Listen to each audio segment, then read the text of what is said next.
కేసీఆర్ గారి తరఫున వారి ఆదేశం మేరకు మేమందరం కూడా ఇక్కడికి వచ్చినాం.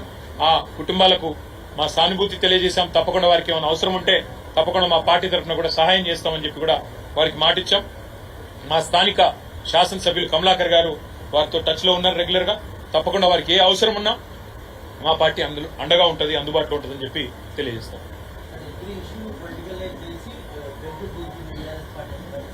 ఇప్పుడేమైనా ఎలక్షన్ ఉందా?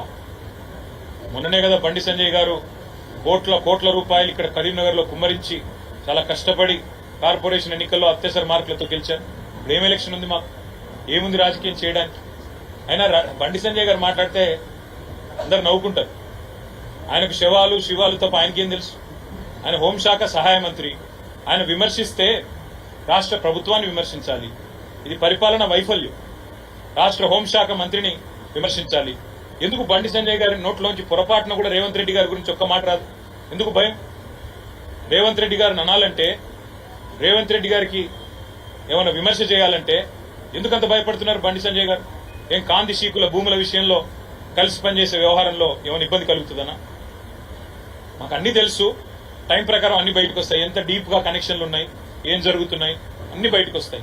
ఎవరికి సహాయంగా ఉంటున్నారు, సహాయ మంత్రి ఎవరికి సహాయంగా ఉంటున్నారు అన్ని బయటకు వస్తాయి. పాలనలో అధికారులు భాగం కాదా? పరిపాలనలో బ్రదర్ కుక్క తోక నాడించాలి, తోక కుక్క నాడించకూడదు. ఒక నిమిషం, నేను మీద సంవాదానికి రాలేదు. కుక్క తోక నాడించాలి అంటే కుక్క ఎవరు? ప్రభుత్వం అంటే ఎవరు? ముఖ్యమంత్రి, మంత్రులు. వాళ్ళు సరిగ్గా పరిపాలిస్తే అధికారులకు ఏం చేయాలో చెప్తే, ఇప్పుడే నేను చెప్పాను కదా కేసీఆర్ గారి హయాంలో మేము ఏం చేశామో చెప్పాను. ఎందుకు శాంతి భద్రతలు బాగున్నాయో చెప్పే ప్రయత్నం చేశాను. ఇప్పుడు అధికారులు కూడా ఎట్లున్నారండి? అధికారులు కూడా సిట్ అంటే సిట్టు, స్టాండ్ అంటే స్టాండు, ఉస్కో అంటే ఉస్కో, డిస్కో అంటే డిస్కో. ఇవాళ ఏమనాలి మరి మేము? మా వాళ్ళు తప్ప అది? అంటే మా వాళ్ళని కక్షపూరితంగా కాంగ్రెస్ నాయకుల కంటే హీనంగా అధికారులు ప్రవర్తిస్తే ఊరుకోవాలా? వాళ్ళు వదిలిపెట్టాలా, ఉపేక్షించాలి? ఏం చేయాలి మరి మేము? కాంగ్రెస్ కార్యకర్తల కంటే హీనంగా కొంతమంది పోలీసు అధికారులు పనిచేస్తున్నారు. ఇక్కడ కూడా ఉన్నారు, వాళ్ళు వింటున్నారు. ఎస్, నేను చెప్తున్నా, పక్కా చెప్తున్నా. కాంగ్రెస్ కార్యకర్తల కంటే హీనంగా, అంతకంటే ఎక్కువ అభిమానంతో ఇవాళ ఎలక్షన్లో కూడా పనిచేసినారు. ఇది వాస్తవం. మా వాళ్ళు బెదిరిస్తున్నారండి ఎలక్షన్ నిలబడ్డ వాళ్ళని. ఇవన్నీ జరుగుతున్నాయి. మరి అది గుర్తు చేయకపోతే ఎట్లా?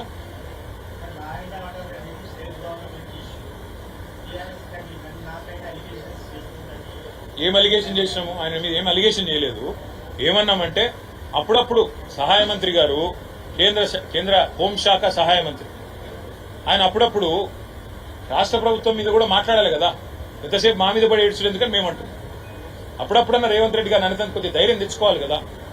హైదరాబాద్ లో ఎవాక్యూవీ ప్రాపర్టీస్, కాంతి శీకుల భూముల విషయంలో ఉన్న ఆసక్తి రాష్ట్రంలో శాంతి భద్రతల పరిరక్షణ గురించి ఎందుకు లేదు? చెప్పమనండి. నేను అడిగింది ఏందో ఆయనకు అర్థమవుతుంది, నేను చెప్పింది ఏందో ఆయనకు అర్థమవుతుంది. మీకు అర్థమైందో కాలేదు?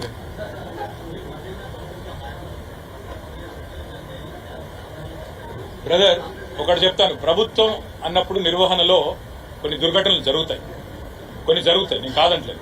వాటి మీద ప్రభుత్వం ఎట్లా స్పందించింది అన్నది పాయింట్. ఎస్, మా గవర్నమెంట్ లో కూడా జరిగినాయి, నేను కాదంటే కొన్ని జరిగినాయి. ఎంత స్విఫ్ట్ గా పట్టుకున్నాం వాళ్ళని, ఎంత స్విఫ్ట్ గా పనిష్ చేసాం. ఇప్పుడే నేను దిశ ఎన్కౌంటర్ గురించి చెప్పాను, దిశ సంఘటన గురించి చెప్పాను. ఏం జరిగింది? ఎంత స్విఫ్ట్ గా గవర్నమెంట్ స్పందించింది. అట్లాగే ఈ రోజు కూడా నేను అనేది 32 గంటలు అయిపోయిందండి సంఘటన జరిగి. ఒక్క మంత్రికి టైం లేదా? జిల్లాలో ఎంతమంది ఉన్నారు మంత్రులు? 3 ఉన్నారు. ఒక్కరికి సమయం దొరుకుతలేదు ఇక్కడికి వచ్చినందుకు. ఒక్క బాధ్యత గల వ్యక్తి ప్రభుత్వంలో వచ్చి చూడడానికి అవసరం లేదా? ఇదేనా మరి ప్రభుత్వాన్ని నడిపే పద్ధతి? ప్రజలకు ధైర్యం చెప్పే పద్ధతి? ప్రభుత్వ స్పందన కొరవడింది, ప్రభుత్వంలో చలనం కొరవడింది, ప్రభుత్వంలో మానవత్వం కొరవడ్డది, ప్రభుత్వంలో ధైర్యం చెప్పే గుణం కొరవడ్డది. అది మా బాధ. ఇప్పుడేం ఎన్నిక లేదు, ఇంకోటేమీ లేదు కదా బ్రదర్.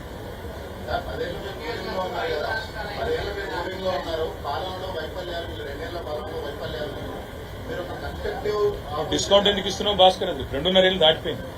2 ఏళ్ళని డిస్కౌంట్ ఎందుకు ఇస్తున్నావు?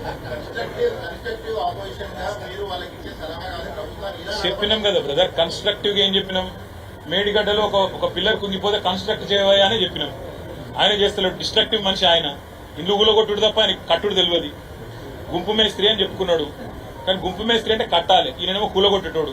తెల్లారు లేసి ఏడ గులగొట్టాలి, ఏ ఇల్లు గులగొట్టాలి, ఏడ బుల్డోజర్ పంపాలి, ఏది ధ్వంసం చేయాలి, ఏ వ్యవస్థను కుప్పగూల్చాలి, నేను అడుగుతున్నా బ్రదర్, రాష్ట్రంలో ఇలా రైతులు రోడ్ల మీద ఎక్కడికక్కడ వడ్లు పోసుకొని, మొక్కలు పోసుకొని, జొన్నలు పోసుకొని ఎక్కడికక్కడ కొనుగోలు కేంద్రాల దగ్గర అవస్థపడుతున్నారు. ఒక్క ఎమ్మెల్యే, ఒక్క మంత్రి తిరుగుతున్నాడా గవర్నమెంట్ లో? మేము ఇవాళ తిరిగి ధైర్యం చెప్పే ప్రయత్నం చేస్తున్నాం. ఇవాళ నేను సంగారెడ్డి జిల్లాలో సాశివపేటపై అడికలు ఇక్కడికి వచ్చాను, మా నాయకులు పిలిస్తే. ఎందుకంటే ఈ సంఘటనకున్న ప్రాముఖ్యత వల్ల. మరొక్క మంత్రికి తీరికలేదా? ప్రతిపక్షంలో ఉన్న మేము ఇవాళ మేము ఇంత సోయితో మేము తిరుగుతుంటే 3 మంత్రులున్న కరీంనగర్ జిల్లాలో ఒక్క మంత్రి గారు రారా? ఏం పద్ధతి ఇది? ఇది కన్స్ట్రక్టివ్ ఆపోజిషన్ చేయాల్సిన పనే కదా. నిర్మాణాత్మక సూచనలు ఇస్తున్నాం.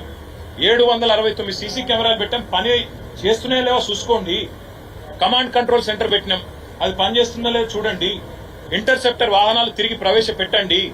పోలీసు వాళ్ళని వాళ్ళ పని వాళ్ళని చేయనియండి. పోలీసు వాళ్ళు మంచి వాళ్ళు ఉన్నారు, కానీ వాళ్ళని మీరు పని చేయనిస్తలేదు. వాళ్ళని ఏం చెప్తున్నారు? ఇగో కమలాకర్ ఏం చేస్తుండో చూడు, కౌశిక్ రెడ్డి ఏం చేస్తుండో చూడు, జీవన్ రెడ్డి గారు ఎక్కడ ధర్నా చేస్తుండో చూడు. ఇదే పనిలో పెట్టిన వాళ్ళని. మా పొలగాన్ని ఎవరు సోషల్ మీడియా పోస్టులు పెడుతుండో చూడు, ఎవడు రీట్వీట్ కొడుతుండో చూడు. ఇదే పని పోలీసులు.